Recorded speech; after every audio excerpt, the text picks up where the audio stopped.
আসসালামু আলাইকুম। এই মুরগিগুলো একজন নারী উদ্যোক্তার।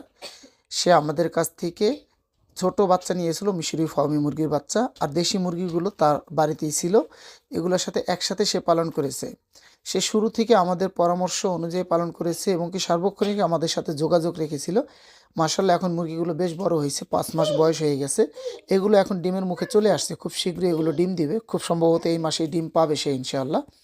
ঠিক আছে, তো একজন খামারের পরামর্শ অনুযায়ী যদি আপনি সবসময় মুরগি পালার চেষ্টা করেন একজনের পরামর্শে, তখন আপনার মুরগির রেজাল্ট অবশ্যই ভালো হবে।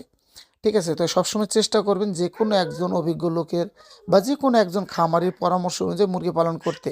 একজনের মতো করে পালন করলে একরকম হবে, আর যদি 2-3 জন আপনি ফলো করতে যান তখন বিষয়টা জগা খিচুড়ি হয়ে যাবে। আপনিও মন স্থির করতে পারবেন না কোনটা থেকে কোনটা প্রয়োগ করবেন। ঠিক আছে, ঔষধ ব্যবস্থাপনা, খাবার ব্যবস্থাপনা সব কিছু একজনের পরামর্শ অনুযায়ী ব্যবহার করবেন।